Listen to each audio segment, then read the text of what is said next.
हार्दिक धन्यवाद दिन चाहन्छु। साना साना भाइ बहिनीहरूको प्रतिभालाई पहिचान गर्ने हिसाबले साना साना भाइ बहिनीहरूको यो कार्यक्रम राखिदिनुभयो र यो अवसर मलाई पनि दिनुभयो, यहाँहरूको प्रतिभाहरू हेर्ने अवसर दिनुभयो, त्यसको लागि हार्दिक धन्यवाद दिन चाहन्छु। एउटा बालबालिकामा अभिभावकहरूले जुन सपनाहरू देखेको हुन्छ, आफ्नो बालबालिकालाई कस्तो बनाउने, मेरा छोराछोरीलाई कस्तो बनाउने भन्ने जुन सपना देखेको हुन्छ, त्यो सानो उमेरदेखि नै देख्नु अत्यन्त जरुरी छ। मैले बच्चालाई कस्तो बनाउने भनेर सपना मात्रै देखेर हुँदैन। तपाईँले त्यो आफ्ना छोराछोरीहरू सानो छँदाखेरि उसलाई कस्तो खालको संस्कार सिकाउनु भएको छ, कस्तो खालको शिक्षा दिनुभएको छ, कस्तो खालको व्यवहार सिकाउनु भएको छ, त्यही अनुसार भोलि ऊ तपाईँले बनाउन खोजे जस्तो बन्छ वा बन्दैन भन्ने कुराहरू निर्धारण गर्छ।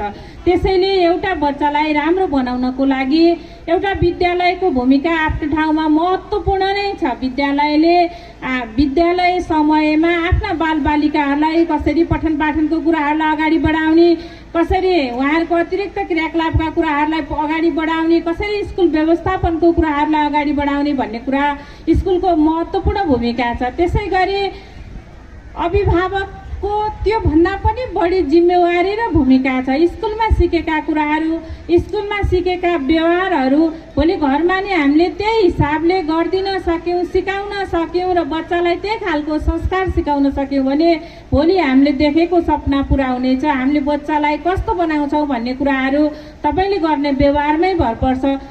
एउटा बच्चा जम्मा 4-5 घण्टा मात्र विद्यालयमा बस्छ र बाँकी समय तपाईँको घरमा र तपाईँको साथमा, विशेष गरी अझ आज यहाँ उपस्थित पनि आमाहरू नै हुनुहुन्छ, विशेष गरी आमाको साथमा बच्चाहरू बसेको हुन्छ र आमाले कस्तो सिकाउनुहुन्छ उसले त्यस्तै सिकिराखेको हुन्छ।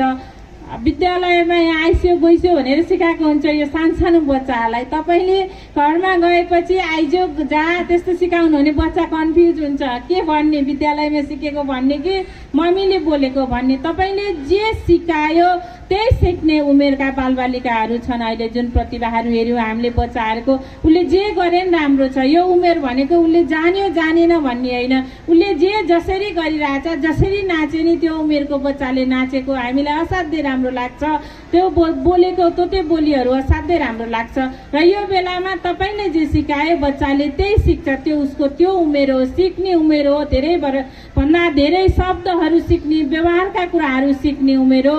यो बेलामा तपाईँहरू आमाहरूको, विशेष गरी आमाहरूको, हुन त बुवाहरूको नि त्यत्तिकै भूमिका छ आफ्नो बच्चालाई कसरी अगाडि बढाउने भन्ने कुरो। अझ विशेष गरी आमासँग बालबालिका धेरै बस्ने भएको कारणले आमाको महत्त्वपूर्ण भूमिका हुन्छ। त्यही कारणले नै होला यति धेरै अभिभावकहरू, अझ विशेष गरी आमाहरू नै आफ्नो बच्चाको प्रतिभा हेर्न आइराख्नु भएको छ। असाध्यै धेरै खुसी र उत्साहित पनि देख्छु म, किनभने आफ्नो बच्चाले तपाईँको अगाडि बसेर एउटा आफ्नो प्रतिभा देखाएको छ। त्यसैले तपाईँहरू उत्साहित हुनुहुन्छ र नाइटिङ्गेल एकाडेमीले तपाईँहरूलाई यो अवसर प्रदान गरेको छ।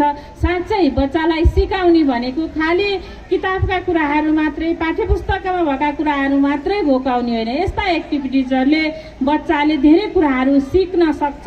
उसको शारीरिक र मानसिक रूपमा विकास गर्ने हो भने, उसको चौतर्फी विकास गर्ने हो भने विद्यालयले पढाएर मात्रै घोकाएर मात्रै पुग्दैन। यस्ता एक्टिभिटिजहरू अत्यन्त जरुरी छ। त्यही अन्तर्गत नाइटिङ्गेल एकाडेमीले त्यही सोचेर विभिन्न लेभलका विद्यार्थीहरूको, साना भाइ बहिनीहरू, प्ले ग्रुपमा बस्ने भाइ बहिनीहरूले पनि आफ्नो क्षमता अनुसारको प्रतिभा देखाउन, ठुलोले ठुलै गरी गर्न सक्छ, सानोले सानै हिसाबले आफूले जे जानेको छ, जे सिकेको छ त्यसलाई प्रतिभा देखाउन सक्छ, तपाईँको अगाडि ऊ प्रस्तुत हुन सक्छ भन्ने हिसाबले कार्यक्रम आयोजना गर्नुभयो। सानो भाइ बहिनीहरूको यो पहिलो हो भनेर भन्नुभएको छ।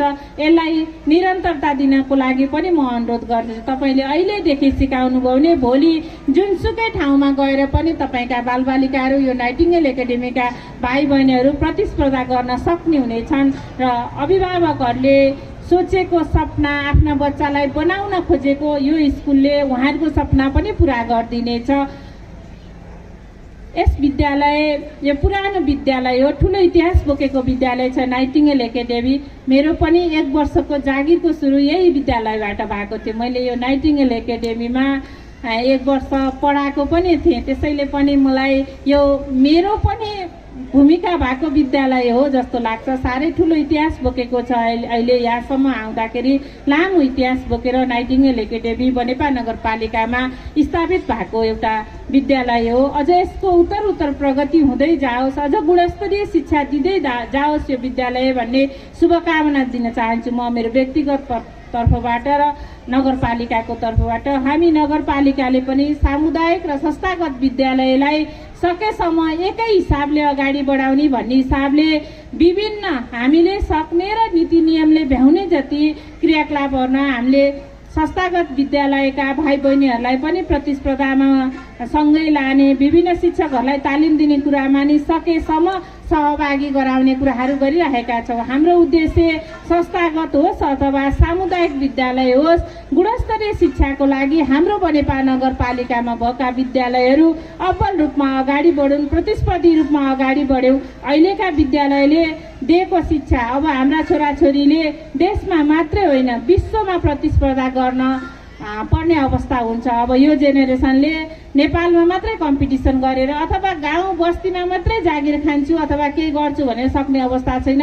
विश्व एउटा सानो भूगोल जस्तो भइसकेको अवस्थामा विश्वमा प्रतिस्पर्धा गर्नुपर्ने अवस्था छ। यहाँ अध्ययनरत भाइ बहिनीहरूलाई विश्वमै प्रतिस्पर्धा गर्न सक्ने गरी अगाडि बढाउन र त्यसै गरी शिक्षा दिनको लागि म यहाँहरूलाई शुभकामना दिन चाहन्छु र यो विद्यालयले अझै प्रगति गर्दै जाओस्, अझै यस्ता अभिभावकहरूको मायाहरू प्राप्त गर्दै जाओस्। विद्यालयहरूमा अभिभावक उपस्थिति हुने कुराहरू एकदमै कम हुन्छ। बच्चा पठाइदिएको छँदैछ, फी तिर्दिएको छँदैछ, भनेको गरिदिएकै छँदैछ, म किन जानु पर्यो भन्ने खालको हुन्छ अभिभावकहरू कति ठाउँमा।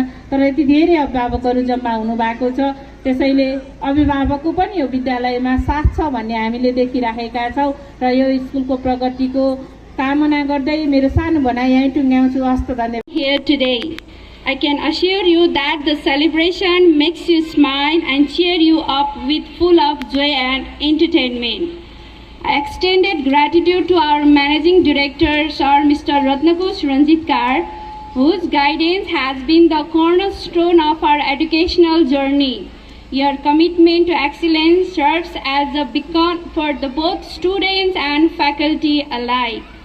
To our dedicated admin teachers, thank you for your tireless efforts in preparing our students for this grand day.